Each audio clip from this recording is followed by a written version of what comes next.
बिस्मिल्लाहिर्रहमानिर्रहीम अस्सलाम वालेकुम। मैं हूं जाफ़र अफरीदी। उम्मीद है आप खैरियत से होंगे। आज एक न्यू वीडियो के साथ आपकी खिदमत में हाजिर हूं।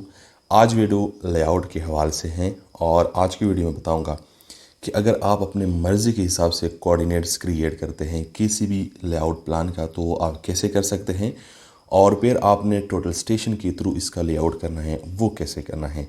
आज वीडियो बहुत ही इम्पोर्टेंट है और वीडियो शुरू करने से पहले अगर आप चैनल पर नए हैं तो चैनल ज़रूर सब्सक्राइब करें। तो चलिए वीडियो शुरू करते हैं।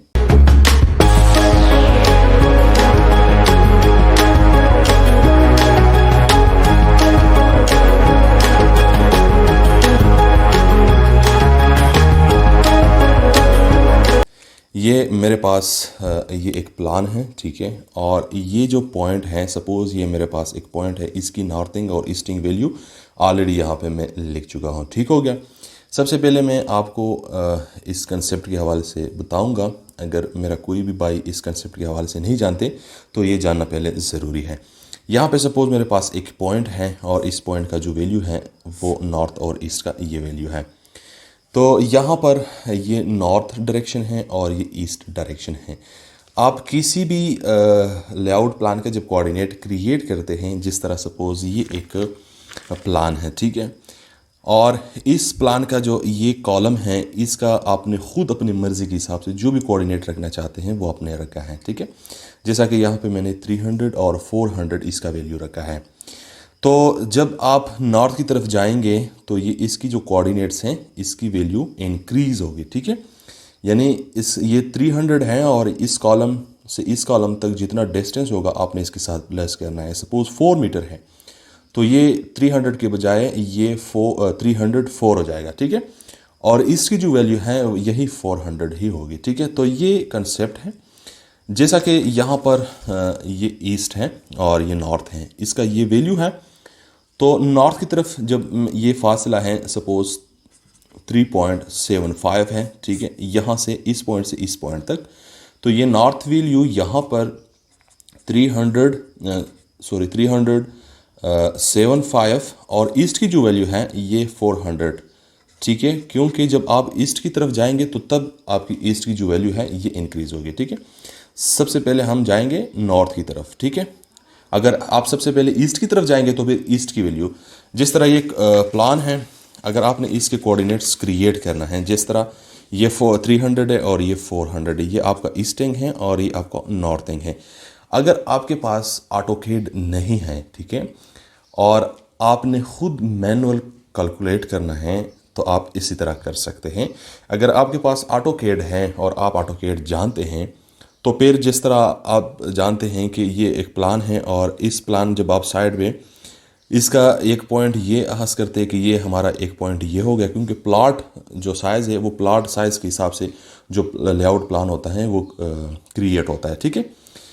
तो जिस तरह ये मिसाल की ये हदूद है प्लाट का कि एक पॉइंट ये है एक पॉइंट ये है, तो आप इन दोनों के जो कोऑर्डिनेट्स हैं वो आप रीड करेंगे और फिर जो आपके पास कंप्यूटर में इसका सॉफ्ट प्लान है तो आप उसके ऊपर ओवरलैप करेंगे तो फिर तो ये ऑटोमेटिकली इसकी कोऑर्डिनेट कंप्यूटर में आप क्रिएट कर सकते हैं। इसके ऊपर मेरी वीडियो है और इस वीडियो के डिस्क्रिप्शन में लिंक भी मौजूद है, आप उसको देख सकते हैं, ठीक है। अगर आपने मैनुअल कैलकुलेट करना है और आप ऑटोकैड नहीं जानते या आप ऐसे एरिया में हैं कि वहाँ पर आपके पास कंप्यूटर नहीं है तो आपने इसके मैनुअल कैलकुलेट करना है ताकि फ्यूचर में आपको ये कोई मसला ना हो, ठीक है।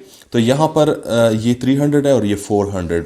तो आप सपोज़ ये एक रूम है, ठीक है, ये सपोज़ ये एक रूम है इस तरह, तो इसका जो है कोऑर्डिनेट्स ये 300 है और ये 400, ठीक है, इस पॉइंट का।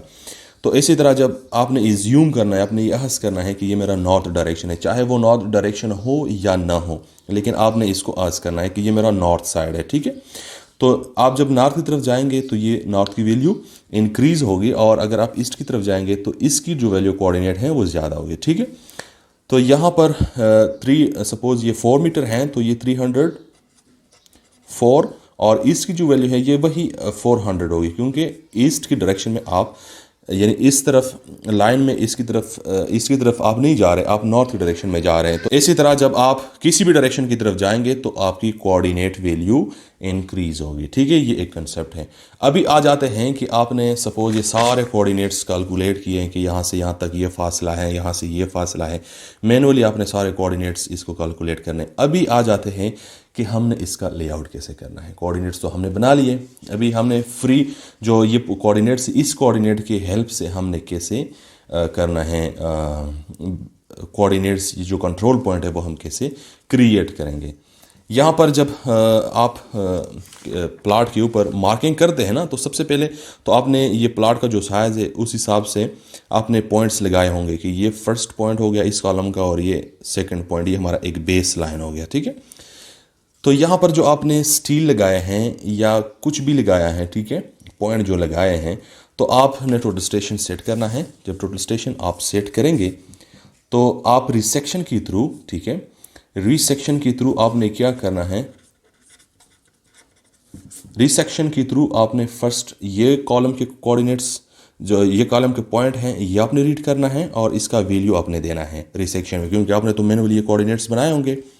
फिर नेक्स्ट जो पॉइंट है ये वाला पॉइंट, आपने इसके कोऑर्डिनेट्स जो है वो पढ़ने हैं, यानी ये रिसेक्शन सेकंड पॉइंट आपने ये रीड करना है और कोऑर्डिनेट्स जो भी कोऑर्डिनेट्स पॉइंट के होंगे वो कोऑर्डिनेट आपने देना है। तो इन दोनों की हेल्प से आपको एक पॉइंट जो है वो कंट्रोल पॉइंट मिल जाएगा और फिर उस कंट्रोल पॉइंट की मदद से आप नेक्स्ट भी अपने लिए सीपी जो है वो शिफ्ट कर सकते हैं। तो इसी तरह फिर ये सारा बिल्डिंग्स की जो कोऑर्डिनेट आपने खुद बनाए होंगे तो फिर आप अपनी मर्ज़ी से इसका लेआउट कर सकते हैं। उम्मीद है आज की वीडियो आपको पसंद आई होगी। Thank you for watching. अल्लाह हाफिज़।